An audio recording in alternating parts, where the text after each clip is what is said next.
Welcome to my channel. I'm Scott, and in this video I am going to walk you through the process of valuing Acasti stock by analyzing their financial statements and dissecting their financial ratios so we can determine if it's a buy or a sell. Acasti is a biopharmaceutical company. It has 40 granted and pending patents. Their main product was CaPre, an omega-3 phospholipid therapeutic that was in phase 3 clinical trial to treat patients with abnormal concentration of triglyceride in the blood. They decided not to proceed filing an NDA with the FDA on this drug.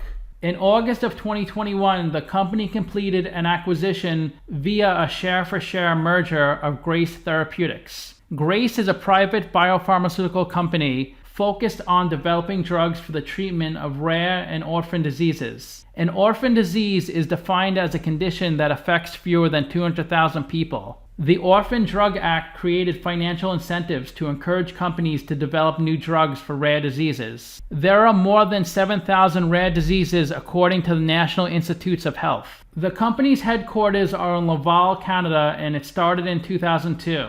The ticker trades on the Nasdaq, Deutsche Börse, and TSX Venture. Let's get started with the model. This is a microcap company, 53 million market cap. They're trading at $120 a share, and they have 44 million shares outstanding. Let's look at their financials. The way you value a company is you estimate the free cash flows into the future, and then you discount those numbers back to today's value. That's what we're doing in this video. And free cash flow is cash flow from operations minus capital expenditures. The company's pretty much pre-revenue, so they have negative free cash flow each year. Net income is the profit or loss on the income statement. It's revenue minus expenses. That's also negative each year. Revenue is a sales for the company, and they had their first revenue in 2021, $200,000. It was $100,000 in the trailing 12 months. This is the company's income statement. The top line is the revenue, the sales. Below that is the cost of revenue. These are the expenses directly related to generating the revenue. Revenue minus cost of revenue gives you your gross profit. That was $75,000 in the trailing 12 months. Then you have operating expenses. Their main operating expense is research and development. And since their operating expenses are higher than their gross profit, they have negative operating income every year. They received $221,000 of interest on their investments. They paid $46,000 of financing costs. Other income and expenses are the gains or losses not part of the company's core operations. An example is an asset impairment. And then you have your pre-tax income. They don't pay any taxes since they're not making any money. And the bottom line of the income statement is their net income, which is negative every year. This is the company's income statement from their financial reporting. And this gives us the 9 months ending 12/31/20, the 9 months ending 12/31/21, the 3 months ending 12/31/20, and the 3 months ending 12/31/21. In the fourth quarter of 2021, they had no revenue. Last year, they had $81,000. They spent $2.2 million in R&D, $1.8 million of general and administrative expenses, $238,000 of marketing, then an asset impairment for $249,000. That's when you decrease the value of an asset on your balance sheet and pass through a loss onto your income statement. So their operating loss in the fourth quarter of 2021 was $4.5 million. They received $700,000 of income on their investments, so their net loss was $3.8 million. Last year was $3.2 million. They had a loss of 9 cents per share in the fourth quarter. Last year was a loss of 26 cents. The reason their loss was a lot better in the fourth quarter of 2021 is because they have 44 million shares compared to 12.5 million last year. This is the operating section on their statement of cash flows. And the way you calculate operating cash flow, you start with your net loss. That was 3.8 million. We add back the impairment. That's a non-cash item. We add back stock-based compensation of 454,000. They passed through a gain of $828,000 on the fair value warrants. We minus that out here. And we have to adjust for changes in working capital. That was negative $683,000. So they lost $4.6 million of cash flow in the fourth quarter of 2021. This is the company's statement of cash flows, and the top line is operating cash flow. That's how much cash the company loses from its operational business. They lost $16 million in the trailing 12 months. They didn't spend any CapEx in the trailing 12 months. They spent $69,000 in 2021. Operating cash flow minus CapEx gives you your free cash flow. Since they're losing cash each year, they're running their business on stock. They issued $43 million of stock in 2019, then $7 million, then $59 million. $34 million in the trailing 12 months. When a company issues common stock, it increases the shares outstanding and makes your shares less valuable. They paid off all their debt in the trailing 12 months. They paid down $1.6 million.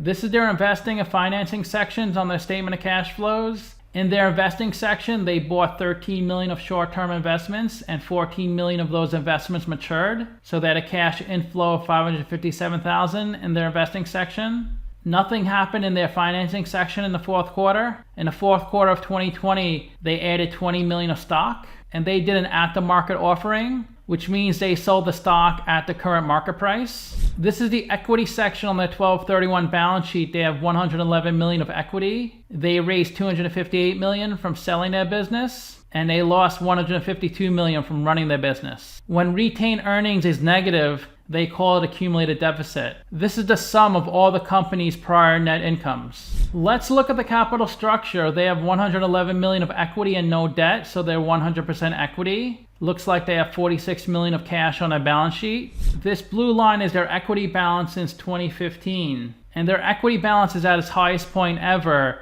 Most of that is from receiving cash from selling common stock. Their debt balance is pretty much non-existent each year.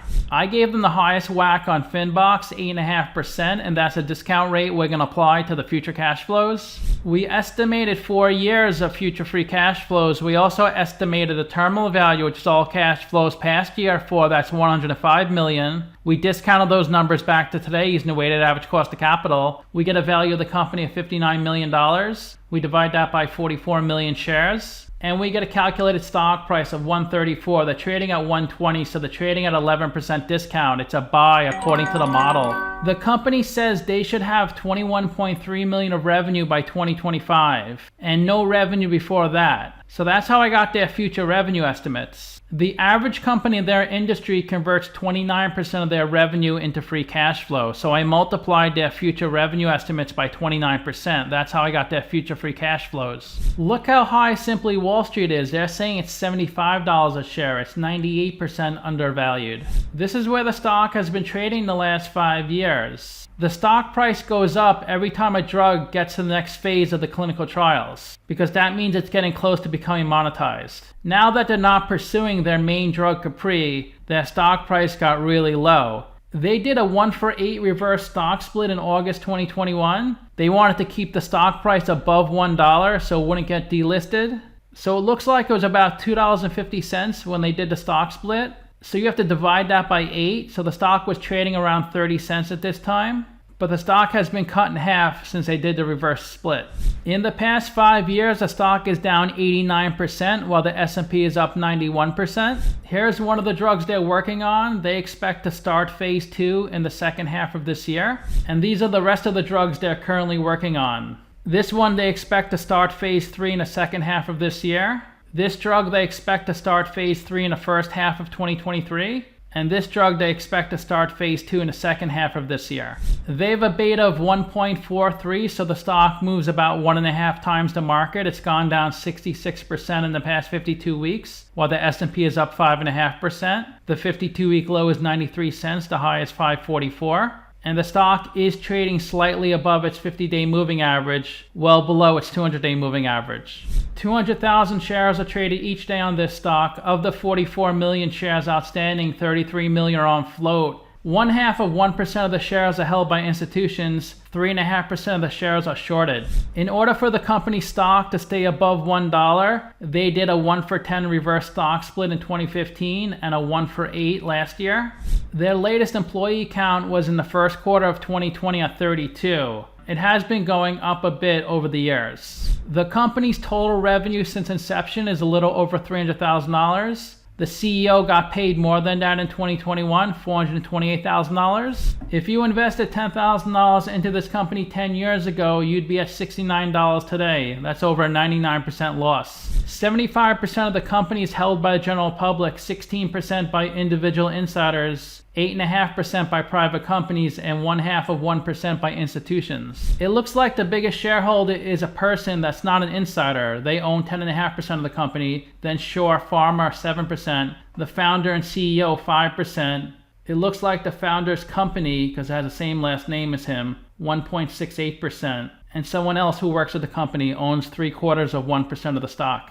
Let's look at their financial ratios. We can't look at the PE since they have negative net income. They have a really high price to sales of 462 because they have such small amount of sales. They do have a really good price to book of 0.5, that's stock price over book value per share. This indicates the company's worth $2.51 in liquidation. But more than half their assets are intangibles, which you can't really sell. And we can't look at their price to free cash flow since they have negative free cash flow. Let's look at their non-current assets. $22,000 of right of use asset. This is an asset they lease from another company, and $65 million of intangibles. This $65 million is in process research and development. That's related to the Grace acquisition. Let's look at their non-current liabilities. $268,000 of warrants. When a person has a warrant on this company, that's like an option, so they can buy the stock at a predetermined price. They have a really high current ratio of 17, that's current assets over current liabilities. Let's look at their current assets. $33 million of cash, $13.3 million of short-term investments. Short-term investments are highly liquid. $12 million of that they only earn between 0.17% and 0.2% interest. These are probably US Treasury bonds. And $1.4 million of Canadian debt that earns only 0.58% interest. They have $238,000 of receivables. This is money their customers owe them. $587,000 of assets held for sale. That $587,000 is $193,000 of other. This was krill oil the company expected to sell, and this was linked to their CaPre drug. Since they're not moving forward with CaPre, they may not be able to get much money for the krill oil. And $394,000 of equipment. That's made up of $12,000 of furniture and office equipment, $79,000 of computer equipment, $148,000 of laboratory, and $155,000 of production equipment. Some of this equipment was used for CaPre, so it looks like they had to pass through an impairment loss since they're not moving forward with CaPre. They have $1.8 million of prepaid expenses. This is when a company makes an advance payment for a product or service they're going to receive in the future. Let's look at their current liabilities. $2.8 million of payables. This is how much money they owe their vendors. $22,000 of lease liabilities. This is related to a laboratory in Quebec. And they owe $22,000 of lease payments over the next 12 months, $160,000 over the next 24 months. And they have $32,000 of warrant liabilities. In the trailing 12 months, they lost $16 million of cash flow, but they have $46 million of working capital. So it looks like they have enough money to get through 2022 without doing another capital raise. The best way to look at ratios to compare them to companies in the same industry. There are 753 companies in the same industry as Acasti. Acasti ranks 569th in market cap. They're at 53 million. The average is 1.5 billion. And we can't really look at their ratios since they're pretty much pre-revenue and they're so small. So of course they're worse than average in most categories. So to summarize, I have them trading at 11% discount. But everything is dependent on if the company gets FDA approval for at least one of its drugs. If that happens, then of course the stock may do well. But there's a much better chance of that not happening because so many biopharmaceutical companies pop up each day and only a small percentage develop a drug that is commercialized. All we can do is track their pipeline of drugs and see how they're moving through the process. I rank their free cash flows, revenue, and ratios 1 out of 10. So let me know what you think. Give this video a like, subscribe, or comment below. Also, if you'd like to get a custom valuation or just support the channel, you can become a member by clicking on the link in the description below. Thanks for watching.